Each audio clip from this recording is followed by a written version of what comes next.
si san malkat kiching na pi xin nelo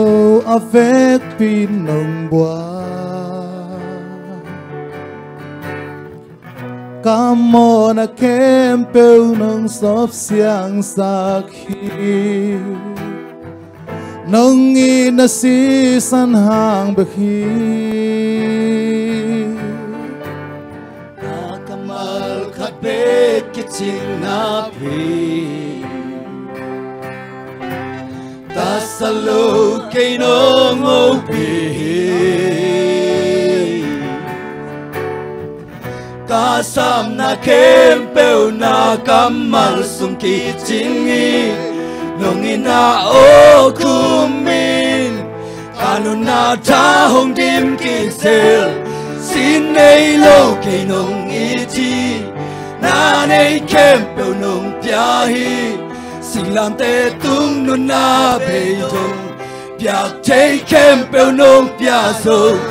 na kempeu ke ya tingin ahoy lam nong hei saki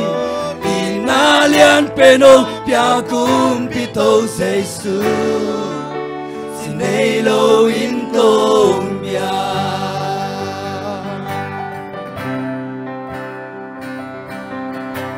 kat venong lona kiching na pi Kanaya nong umpi tani Kanaya nong umpi tani Katukun siyang inakuto nong pongto Katukun siyang inakuto nong pongto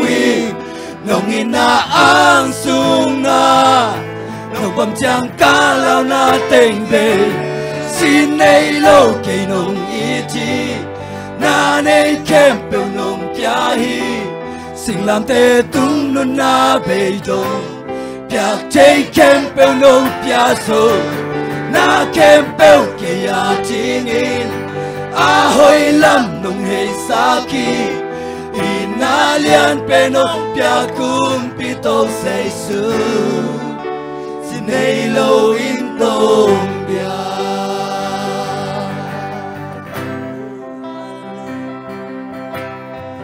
Kamal khat be kiching na pi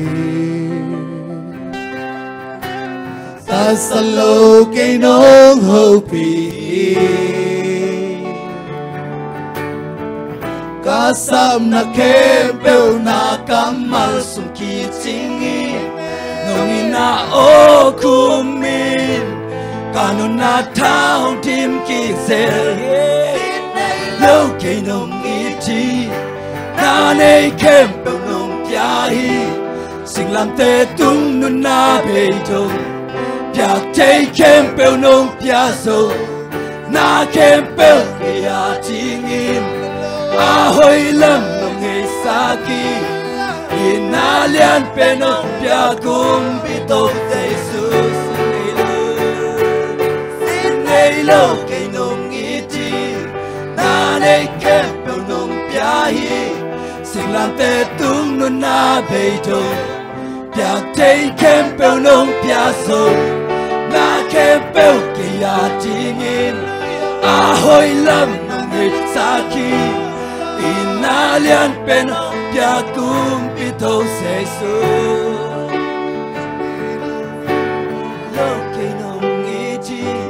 Nanay kempeu nong piahi Sing lam te tung nun na beidong Piak te kempeu nong piaso Na kempeu ke ya tingin Ahoy lam nong hei saki Inalian penong piakum pito seisu Sinelo inkong bia Kapan tupang pesek tahe Amen